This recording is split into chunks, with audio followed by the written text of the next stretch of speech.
आज ग्राम सभा हुई मैडम, क्या कहना चाहेंगे इसके बारे में? और क्या क्या नई स्कीमें आई, किन जिन प्रोजेक्ट्स को हरी झंडी मिली, क्या कुछ मिला अभी तक? आज की ग्राम सभा में क्या रिपोर्ट आई? सबसे पहले तो मैं अपना इंट्रोडक्शन दे देती हूँ। मैं ग्राम पंचायत सहोड़ा की प्रधान किरण चौधरी हूँ। तो आज मेरे कार्यकाल को तकरीबन 3.5 साल कंप्लीट हो चुके हैं। तो आज जो हमारी ग्राम सभा थी वो एक तो स्पेशली ये थी कि ये जो मोदी सरकार की तरफ से हमारे लिए नई स्कीम आई है कि 2029 तक कोई भी जो है कच्चा स्लेट पोस्ट मकान नहीं रहेगा। तो इसके बारे में हमने अपनी ग्राम सभा में चर्चा की और जितने भी हमारे गांव में स्लेट पोस्ट मकान है उन सभी के हमने नाम अपने इसमें दर्ज कर लिए हैं, ताकि आगे हम ये प्रस्ताव जो है सरकार तक पहुंचा सकें, ताकि हमारे गांव में भी कोई कच्चा मकान ना रहे। तो एक तो हमने ये काम किया। दूसरा, हमने अपने ग्राम सभा में स्वच्छ भारत मिशन के तहत अपने गाँव में भी स्वच्छता के लिए एक ये कदम उठाया कि मैं जिला परिषद सदस्य की तरफ से उनको हर घर के लिए डस्टबिन मुहैया करवाना चाहती हूँ। और हमने एक प्रस्ताव ये डालना है कि हमारे गांव में भी एक कूड़ा उठाने वाली एक गाड़ी लगे, जिसके लिए काफ़ी हमारी महिलाओं ने सहयोग ये दिया कि हम उन्हें अपने खर्चे में से, अब चाहे 20 रुपये हों या 50 रुपये हों पर महीना हम देंगे। तो ये प्रस्ताव भी मैंने आगे देना है। दूसरा, आज हमने कुछ मनरेगा के शेल्फ के लिए काम डाले, कुछ 15वें वित्तीयोग के लिए काम डाले। जेडपी के यानी कि जिला परिषद की तरफ से जो हमें फंड मिलता है उसमें भी हमने कुछ टाइल वर्क, कुछ पक्के रास्ते, पुलें वगैरह, हमने इन सब चीज़ों के बारे में चर्चा की। और सबसे मेन मुद्दा ये होता है कि नशा मुक्ति के लिए, तो हमने नशा मुक्ति के लिए भी यहाँ पे जागरूक अभियान एक रखा था। तो हेल्थ डिपार्टमेंट से भी हमारे कुछ सहयोगी आए थे जिन्होंने लोगों को जानकारी दी। उसके बाद हमने IDBI बैंक से भी कुछ लोग बुलवाए थे, ताकि वो लोगों को इस चीज़ के भी जानकारी दें कि बैंक में खाता खुलवाने के बारे में उनको हर चीज़ की यानी कि पता होना चाहिए कि खाता कैसे खुलवाते हैं। आधार से लिंक उनके खाते होने चाहिए जिसमें उनके लिए फंड आता है। इन सब चीज़ों के बारे में हमने जानकारी की। और मैडम, सोहड़ा पंचायत एक ऐसी पंचायत है जहाँ से बहुत ज़्यादा नहीं चाहते हैं। मौजूदा जो कांगड़ा के विधायक है वो भी सोहड़ा के शायद रहने वाले, तो मेरे ख्याल से काफ़ी सहयोग भी उनका आपको मिलता होगा। फिर तो सहयोग पहले कितना मिला है, यानी कि पहले कितना मिलता था ये तो आप सब जानते भी होंगे, लेकिन मेरे कार्यकाल में 3.5 साल में हमारे विधायक जी ने कोई सहयोग नहीं दिया। उन्होंने आज तक ये भी नहीं पूछा कि पंचायत को किस चीज़ की ज़रूरत है, किस चीज़ की नहीं। आप नहीं गए तो उनके पास? हमने उनको अपनी तरफ से शेल्फ डाला था। हमने कुछ काम जो थे उन्हें हमने भेजे थे, लेकिन उन्होंने उसका हमें कोई रिस्पॉन्स नहीं दिया। जब हमें लग गया पता कि यहाँ पे हमारी दाल निकलने वाली, तो हमने नहीं पूछा उनसे भी। लेकिन कम से कम अगर पंचायत में ही है विधायक हमारे, तो उनको भी पता होना चाहिए कि मेरी पंचायत में किस चीज़ की ज़रूरत है, किस चीज़ की नहीं। तो उन्होंने हमें किसी चीज़ के बारे में नहीं पूछा। प्रधान पंचायत तो ऐसे लगता है कि भाजपा समर्थित ही है, तो विधायक भी भाजपा के हैं, तो ये दाल क्यों निकल रही है? कुछ प्रकाश डालेंगे? तो ये तो आप जानते हैं, पहले हमारे विधायक जो थे कांग्रेस में थे, अब वो बीजेपी में आए हैं, तो शायद थोड़ा टाइम लगेगा उन्हें भी बीजेपी की समस्याओं को समझने में के लिए। मतलब अभी जो है वो नई और पुरानी भाजपा का मसला लग रहा है आपको इसमें? वो तो अलग चीज़ है, पता नहीं। अब इस चीज़ के बारे में मेरे को इतनी ज़्यादा समझ नहीं है कि वो क्या सोचते हैं, क्योंकि यहाँ पे ज़्यादातर राजनीति चलाते हैं। तो देखो ना, राजनीति अलग चीज़ है, उसको अलग छोड़ दो। अगर हम आए हैं, इस मुकाम पे पहुँचे हैं ना, आज हमें अगर जनता ने यहाँ तक बिठाया, तो हमें ये चाहिए कि हम काम करें, हम काम करके दिखाएं उनको। ये नहीं होता कि एक दूसरे की टांग खींचे कि हाँ, आपको लग रहा होगा कि मैं विधायक जी के बारे में ऐसा बोल रही हूँ, तो मेरी उनसे कोई पर्सनल दुश्मनी नहीं है। लेकिन ये होना चाहिए ना कि हमें मिल के काम करना चाहिए। कुछ काम वो करे, कुछ काम हम करें, तभी काम चलता है आगे। चलो, उनका सहयोग तो आपको नहीं मिलता है, लेकिन जिला परिषद जी कुलभाष चौधरी अक्सर यहाँ पे सोहड़ा पंचायत में दिखते हैं। जिला परिषद सदस्य जी की तरफ से हमें भरपूर सहयोग मिला है। मेरी पंचायत को तकरीबन 30 से 32 लाख जो है हमें आज तक मिल चुका है। हमारे सोहड़ा पंचायत में आज तक वाटर कूलर नहीं लगे थे, जो कि अब लग चुके हैं। हमने बेंच भी अब कितने ज़्यादा हमने यहाँ पे चौकों पे बेंच भी लगवा दिए हैं। और जितने भी कच्चे रास्ते हैं, टाइल वर्क हैं, वो हमने जेडपी यानी कि जिला परिषद सदस्य जी को हमने बताया। इनको हमने जो भी अपनी समस्याएं रखी, अगर इनसे पूरी ये करेंगे तो ये हमें पहले पूछते हैं कि ये वाला काम हमें आप बताओ। तो मैं जब भी इनको, मैं सिर्फ एक बार बोलती हूँ उनको कि सर हमारा ये काम है, आप करो, तो ये करके देते हैं।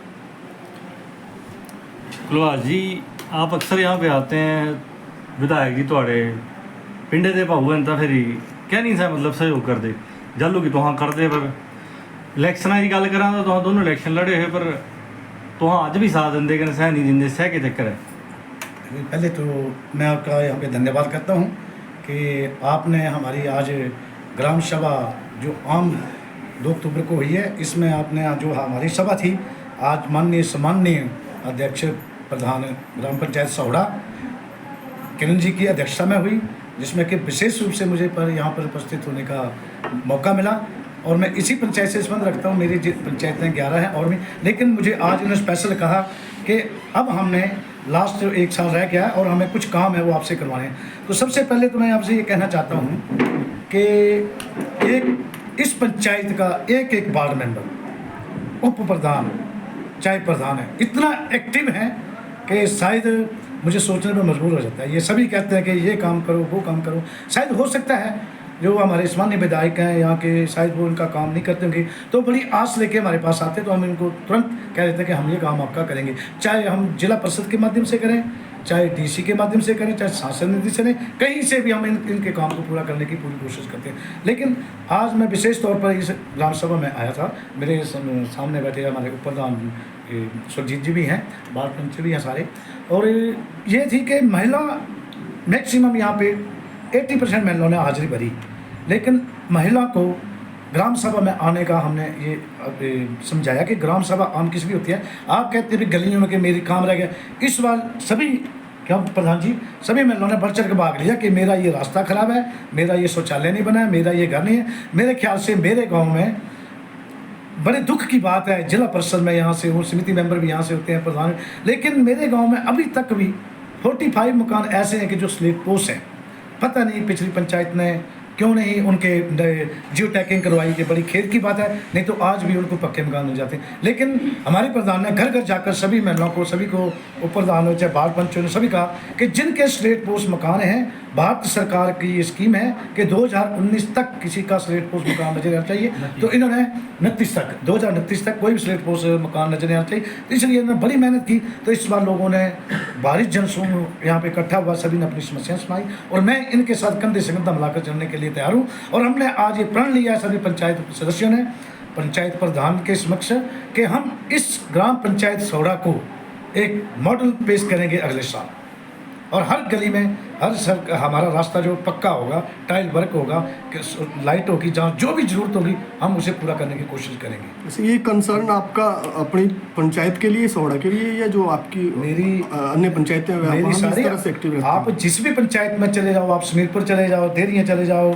त्यारा चले जाओ, अंसोली चले जाओ, मटौर चले जाओ, खोली चले जाओ, कुआला चले जाओ, कचहरी चले जाओ, आप इन प्रधानों से फीडबैक लिख सकते हैं कि कुलवासियों ने वहाँ पे, लेकिन मेरी होम पंचायत है, थोड़ा ये प्रधान मेरे को खींच लेती है। अब ये समस्या हो जाती है कि चलो उनको 100 रुपये देना है तो इनको 110 लेना पड़ता है, ये इतने पीछे पड़ जाते। एक्टिव है और ये हर समय मेरे गाँव के मेरे पास में रहने वाली, तो सुबह शाम मेरे को ये आते हैं और करते हैं, काम करें तो हम तत्पर रहते हैं। आपने दुख की बात की, लेकिन दुख की बात तो ये भी है कि सौड़ा पंचायत के प्रधान अच्छा काम कर रहे हैं, आप जिला परिषद हैं मेंबर, आप अच्छा काम कर रहे हैं, लेकिन विधायक भी तो सौड़ा के ही है मेन। कांगड़ा के तो बाद की हो, पहले तो घर पहले होता है व्यक्ति को। देखो जी मेरी बात वो क्यों मतलब ऐसा आपके साथ नहीं देते? ऐसा है कि जैसे मेरा भी जिला परिषद का फंड, मेरा भी PWD और IPH को ट्रांसफ़र हो सकता है। मैंने हमारा जैसे मान लिया मैं एक काम करता हूँ, मैंने एक हैंड पंप सौड़ा में लगवाया, प्रधान जी को मैंने दिया 1,75,000 रुपये। ये हैंडपम्प मेरा मोटर लग करके भी, पाइप डाल करके भी 1,75,000 में लग गया। अगर इस पैसे को मैं जल शक्ति विभाग को देखता तो मात्र उसमें हैंडपम्प ही लगता, उसमें मोटर नहीं लगती कुछ नहीं। यहाँ पे कोई ऐसा नहीं है, यहाँ पे 2 लाख रुपए देते तो 2 लाख का 2 लाख ही लगता है। इसमें कोई ठेकेदार की कमीशन नहीं जाती है, इसमें कोई कुछ नहीं जाता है, क्योंकि ये पंचायत प्रतिनिधि हैं, इन्होंने पूरा पैसा लगाना है। अगर डिपार्टमेंट को आप पैसा दोगे तो कमीशन जाएगी, ठेकेदार भी पालने होते हैं। चलो अच्छा, जो आप काम करते हैं मैडम, आप भी प्रधान हैं, तो जो आपकी पंचायत में काम होते हैं उसकी देख रेख या कभी आपको पूछने मांगने के लिए भी विधायक या नहीं आता कि मतलब कुछ हेल्प ही चाहिए, चलो तो आप अपने सोर्स पे कर रहे हो, लेकिन उसके लिए भी कभी नहीं आए? 3-3.5 का उन्होंने आज तक ये भी नहीं पूछा कि आप ये जो काम कर रहे हैं, सराहना भी नहीं की उन्होंने कभी आज तक। यहाँ तक कि आज मैं आपको एक बात बताना चाहती हूँ, मुझे बड़े बुरा लगता है। वैसे हमारे इधर एक मेन सड़क थी एंड हमारा एंट्रेंस पॉइंट है इधर बीच में सड़क है, तो वहाँ भी इतना बुरा हाल था, खड्डा पड़ गया था सड़क को, तो वहाँ से काफ़ी गाड़ियाँ निकलती। और दुख की बात सबसे ज़्यादा ये है कि हमारे विधायक की गाड़ी वहीं से रोज़ाना निकलती थी, लेकिन वो किसी को नहीं दिख रही थी कि उस सड़क के ऊपर हम कोई चैम्बर डाल दें या उस सड़क बनवा दें। तो वो जब 2021 में मैं कुर्सी पे बैठी तो लोगों ने काफ़ी ये समस्या मेरे सामने रखी। तो पहले तो मैंने सोचा कि ये किस तरीके से करें ये, क्योंकि ये पंचायत की हद में नहीं था, क्योंकि हमें PWD से NOC वगैरह लेनी थी। तो फिर उसी में हमने अपना काम करना शुरू किया। उसके बाद फिर मैंने जिला परिषद जी से बात की कि ये काम हम करवाना है, तो आप भी थोड़ी हमारी हेल्प करना। तो चलो इन्होंने भी हेल्प की। फिर मैंने 5 चक्कर लगाए जाके, तब वो JG से मैंने सेंक्शन करवाया अमाउंट, और वो पुली आज बन चुकी है, चैम्बर डलवा दी है, और अब किसी को कोई दिक्कत नहीं होती। तो अब जब वो सड़क पे वो बन गया चैम्बर, तो हमारे विधायक जी की तरफ से ये हमें सुनने को मिला कि वो जो पुली का काम हुआ है उसके लिए प्रधान महोदय जो वो हमें धन्यवाद कर रही हैं। तो मैं उनको धन्यवाद क्यों करूं जब काम हमने करवाया? विधायक जी का तो इसमें कोई लेना देना नहीं था। अगर उनको था तो उन्होंने वो इतने साल से वो क्यों नहीं बनवाया? वो हमारा मेन एंट्रेंस पॉइंट था। हमारे सारे एम्प्लॉयज़ वगैरह, हमारे नेता वगैरह सब उधर से आते थे, लेकिन वो काम नहीं करवाया उन्होंने। तो ये काम हमने कराया। मैं ये नहीं बोलती कि ये मैं काम करवा के बड़ी महान बन गई हूँ, वो काम मैंने करवाया अपने गाँव के लिए, क्योंकि वो ज़रूरी था। तो वो आप यही कह रहे हैं कि सहयोग नहीं दिया, सराहना नहीं किया, वो तो अलग चीज़ है, वो तो बड़े दूर के लेवल की बात चली गई है।